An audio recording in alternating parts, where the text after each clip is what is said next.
This is Bob Carmichael, welcoming you to the celebration of the 50th anniversary of the Sunappe Central Railroad, which is now a part of the Central Alliance Rail Group. It's a modern, up-to-date railroad powered by state-of-the-art diesels. Freight equipment includes a sufficient variety and quantity to serve our many customers. We never did have passenger service. So the time has arrived for our celebration to begin by rolling out the locomotives for our 50th anniversary train ride.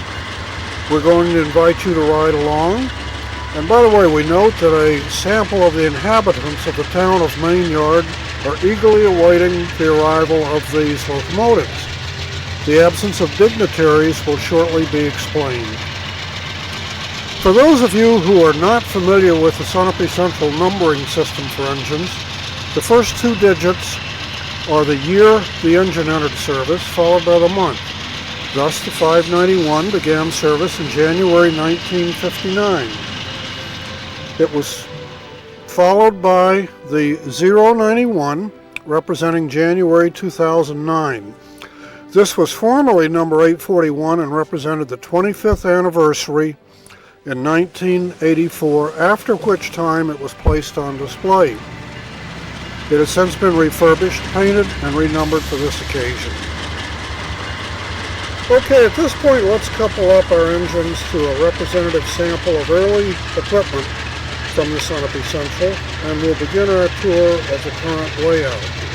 So just enjoy for a moment here as we pull away from the engine terminal down to the yard lead and get ready for our trip.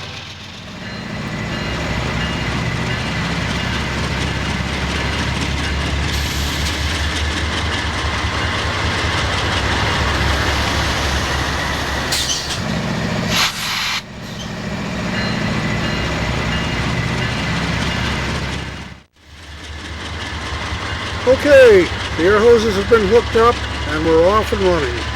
The first car you'll see is a red, white, and blue car directly behind the engines, and we're going to explain that shortly.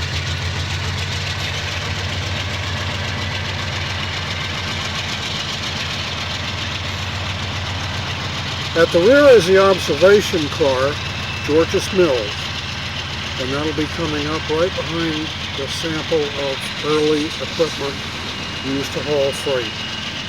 Here comes our old-time caboose, one of the early pieces. And here comes our private car, the George's Mills. It's been carefully restored to the 1930s decor and furnishings. Today it's carrying dignitaries from the towns of Mainyard, Lower Yard, Middle Yard, and Upper Yard. They've been enjoying attitude readjustment materials for some time now, and we certainly hope there's something left of the car after their trip. They don't get out of town very often, since no roads lead out of their respective towns. Let's turn our time machine back now and look at the early beginnings of the railroad and years of growth. The Sunappe Central actually began in the fall of 1957 when Cleon Ruffle, here with his wife Marguerite, moved his wife's car out of their garage on Trow Hill Road in Sunappe, New Hampshire, and announced that a model railroad would henceforth occupy the space. Now, Cleon knew nothing about trains or model railroading, but he had an interest in almost any subject that came to his attention. His special interest was collecting rock specimens. Thus, a table was constructed, some basic equipment was obtained, including an Athearn rubber band-driven GP7 that cost $3.95. Given the location, the name Sunappe Central was a no-brainer. Neither of us understood how two-rail DC power worked, so it was trial and error, and soon a basic operation was attained. There's one interesting story about our early operation. We had a few turnouts, and I don't remember how they were controlled. At the time, Coca-Cola had a large bottling operation in Claremont, and Cleon's brother was in charge of maintaining all vending machines. So one day I showed up at Cleon's and he was more than usually excited. Wait till you see this. He proceeded to press a button and a turnout changed position with a rather large whack. Talk about a solid throw. I think every car in the layout jumped the track. It seems his brother had given him a few relays from Coke machines. Cleon had installed them under the table and powered them with 120 volts. By the way, that first car behind the engines, that red, white, and blue one, is a Varney metal car that Clan called Old Wobbly because when it went down the track it wobbled. I believe it is the sole existing example of the first layout. So why celebrate 50 years in 2009 rather than 2007? Good question. The best answer I have is that I don't have a pic of that first layout, and locomotive number 591 is the official start. The next location of the SCR was in our duplex on White Street in South Burlington. The layout is built on what had been my Lionel train table in North Carolina, which we brought back on our honeymoon in a U-Haul trailer. The biggest problem with this setup was when Bobby was placed on the table in his jump chair, every time a train went by he jumped with glee and the train would derail. Soon we moved to Mills Avenue in South Burlington, and the Sunappe Central continued to grow and prosper. In this picture of the engine terminal, note the turntable, recently discovered in storage here in Essex, and the gray and orange cab unit, which was painted in latex house paint. In this picture, note the background painted by our good friend and my best man, John Babe Sargent from Sunappe. More about him and his artistic talents later. Let's come back just for a few moments to the present time. We'll follow our special train just for a few more moments. At present, it should be coming around now on the main line. It's passing Lower Yard and headed back around towards the main yard terminal. Our next adventure found us in Rutland, where construction of an even larger railroad was necessarily preceded by building a family room and moving the washer and dryer out of the way. The layout introduced three very significant events. The first was that the Delaware and Hudson Railroad, which ran into Rutland, became Bobby's favorite railroad. Soon several model engines of the Delaware and Hudson and cars followed. The second significant event was we met Larry Cannon, who also lived in Rutland at the time, whose contributions through the years are countless. Here we see his model of a coal-burning power plant, currently still operating as the Sunappe Power and Pollution Plant. More about Larry's mostly valuable but sometimes outrageous contributions later. The third significant event was when our friend Ron DeYoung from Essex was visiting one day, and in chatting the concept of a holding company called Central Lines Rail Group encompassing his Essex Central Railroad and my Sunappe Central was born. A common scheme was designed for engines, which originally utilized the Delaware and Hudson blue and gray paints that were on hand. These were subsequently changed to Erie, Lackawanna, maroon, and gray. In this picture, we see a sample of the common paint, lettering, and logo scheme for the various railroads. Each car would say Central Lines, and inside the logo would be Sunappe Central or Essex Central. Incidentally, our holding company was the first, preceding the later Chessie system, which owned Baltimore and Ohio, Chesapeake and Ohio, and Western Maryland railroads.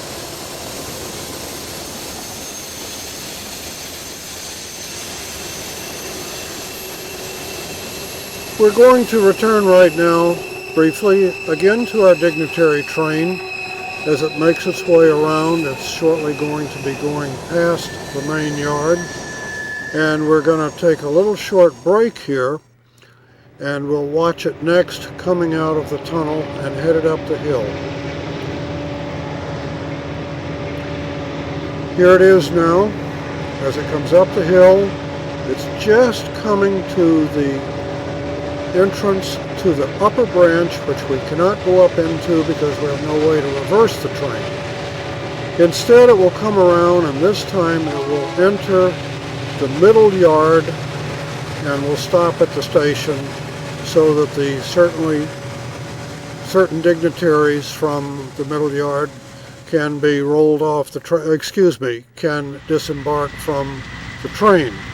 So it will pull up to the station, the train will go past, and the observation car, the private car, is now going to stop at the station.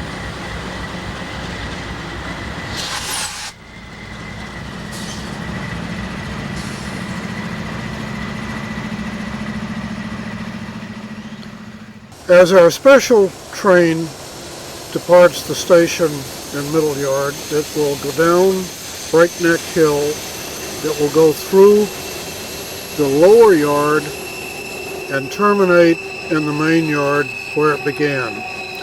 And as that's going on and as you watch it, I'm going to begin to talk of the current location here in Essex, where we've operated steadily for over 30 years.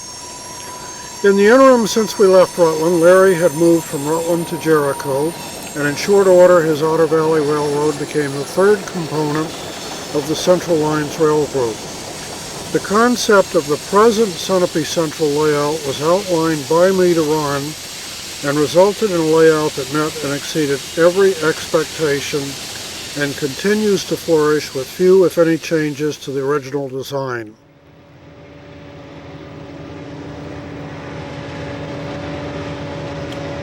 At this moment, the train has just entered the lower yard. It will not make a stop here. I don't know, maybe they're going to roll any of the dignitaries from lower yard off the train while it's moving. I hope not. That's not our way to do business. I'm sure that some provision has been made to probably take them all the way back to main yard, where special equipment will bring them back over to their homes in the lower yard. Here we're crossing the back-breaking trestle between lower yard and we're entering the main yard, coming around the sweeping curve to the right, past the talcum powder plant.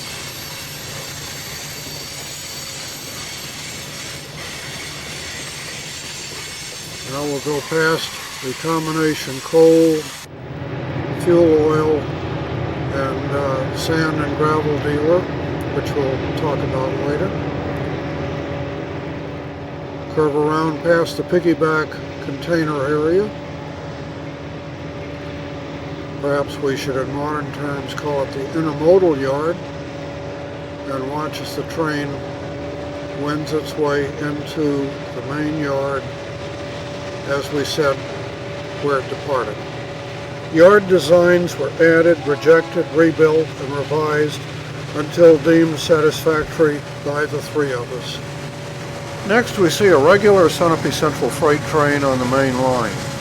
It's going to work its way up Breakneck Hill and come into the middle yard where it's due to stop for a crew change. So that'll happen momentarily, and we'll just watch it until it reaches that point. Incidentally, you may notice at this point, or it may be a little bit later when we get a close-up, that the third engine is not painted in the usual Central Lines scheme. It's painted in solid green. Here we're going to begin to take a close-up look at it, and we're going to see that it was our 40th anniversary locomotive and has remained in service without being repainted. I believe it says 1959, 40 years, 1999, and unfortunately what I note is with individual rub-on letters, the closer you get, the worse it looks. As we fade back and get away from it, the better the lettering looks. As our freight train begins to depart the middle yard, we're going to move on, and I want now to start to express my sincere gratitude to others for their many contributions to the Sunappe Central. I fear that I will overlook someone or some significant addition or event. For those unintentional oversights, I offer my most sincere apologies. We start with Ron DeYoung, who, as noted previously, designed the concept of the present layout and then make it come to life with his talents in scenery. First, he mixed and applied a rough texture and slow curing plaster compound called gypsylite. Next was painting it and adding plantings that rival the work of Johnny Appleseed. We'll digress just a second here and watch the train crossing Jim's trestle. To the immediate left is the switch that would take the train to the upper level, but as previously explained, it's a small yard with no way to run the train. You can see above the train right now the track that heads up into the upper yard. Pretty stiff grade.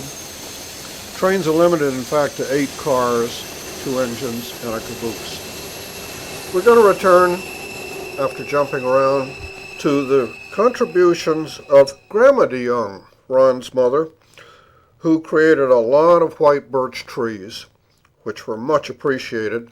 Here we see some more of Ron's efforts and successful efforts at scenery, planting trees, lichen, and so forth. Ron also was always very supportive, and without debate he agreed to the Central Lines paint schemes, logos, and always offered encouragement at every stage. He remains so today.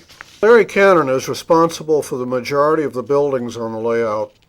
His ability to scan an area and immediately kit bash an industry borders on scary. Such masterpieces as the Northern Asbestos Group, the Georges Mills plant. The initials, of course, are NAG, NAG. It's a very large facility located in the town variously called by Bobby as either Rutland or North Fond du Lac, Wisconsin. Next we see New England's only coal mine, Green Mountain Coal Company, another very large industry. This is on the upper branch and is the main income and traffic generator for that area. Another masterpiece by Larry. Here we see the Sunappe Power and Pollution Plant, which was seen briefly when we were visiting Rutland. This is a major industry that burns coal, wood chip, and oil, and probably anything else that happens to fall into the way, critters, debris, or whatever. As we scan back, I'm not sure we can see clearly the smokestack in the upper right, but it's nothing more than a wiffle ball bat, an example of Larry's ingenuity. This is a major traffic and income generator in the town of Whitehall, and as are other buildings, much appreciated. Okay, we're going to demonstrate Larry's rat hole division, which is a method of storing and rotating cars on and off the layout so that we aren't constantly switching the same cars. And the way it works is, it just happens that the next scheduled tray, or train if you would, is number 1, which is this.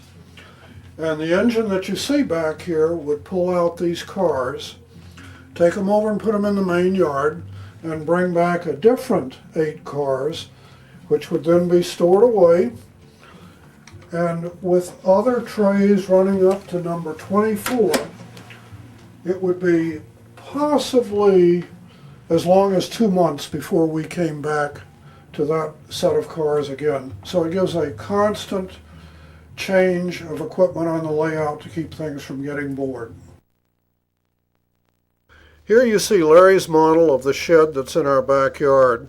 It's being re-roofed by the 4 of us, Jim, Larry, Ron, and I, at the time we moved here from Rutland. Larry's less notable contributions include an Ortner no-dump ore car and a bathtub gondola with claw feet.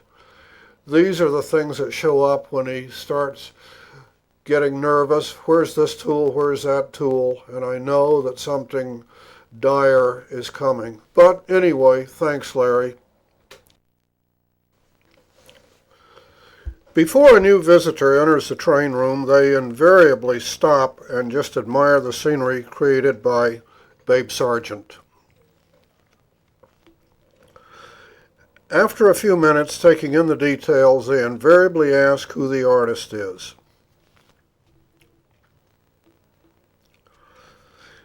Babe and his wife Priscilla came up from Sunappe, a 2-hour trip each way, 2 weekends, so Babe could apply his talents to the rough concrete block surface. I can honestly say that in many years of reading model railroad magazines, I've never seen a layout with backdrop scenery with such detail and continuity that even comes close to Babe's contribution. Even after 30 years, it maintains its details and overall significance. Here we see the obviously talented artist at work, Babe Sargent, who also is quite an actor and all-around good guy. We're going back, we're looking at the scene that we had seen from left to right. We're just looking at it again from right to left to be sure you can grasp the detail and significance of his contribution. Our son Jim spent hours building this curved wood trestle from individual pieces.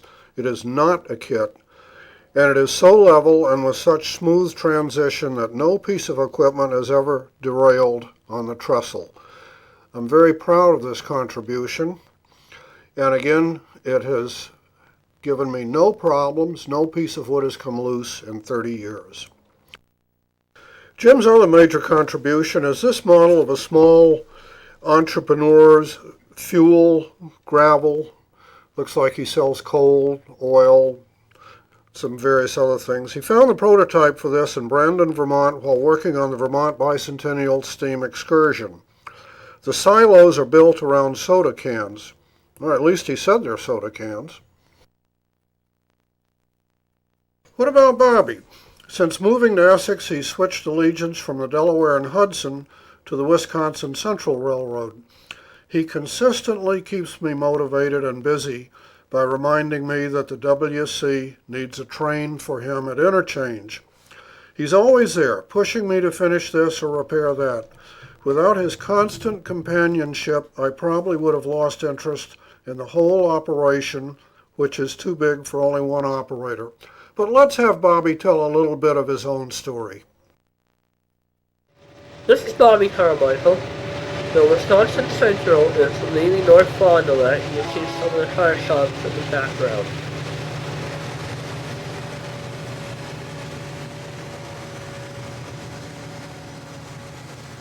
Now you can see some of the tires that have been being switched in the yard. The CP rail will be coming into North Fond du Lac.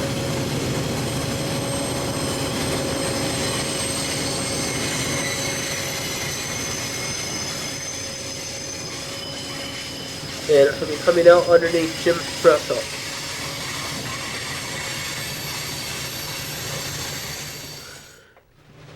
You know, it's coming out of Jim's trestle now.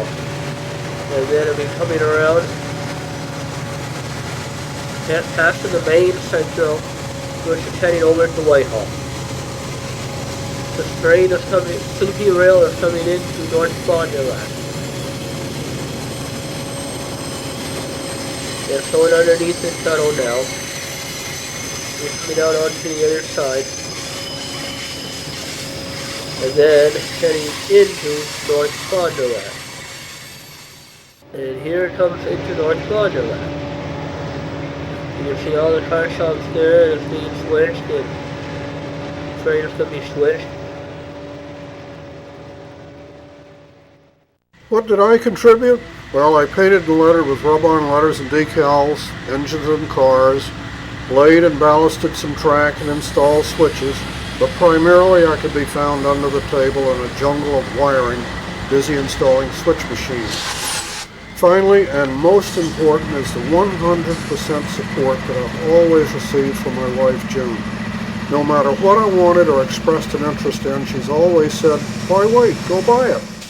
I doubt that all husbands are blessed with a wife that is completely supported, not just in a hobby, but in all aspects of life and marriage.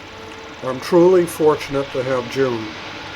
As our tour and history of 50 years of serving basements comes to a close, I again express my thanks to all that have made this a fun and successful hobby, and again offer apologies to persons that may have contributed and events that may have occurred that have been inadvertently omitted. What's next? I'm confident that somewhere there's a nursing home with a vacant basement and some fellow old geezers that can be coerced into getting under a table and doing some wiring.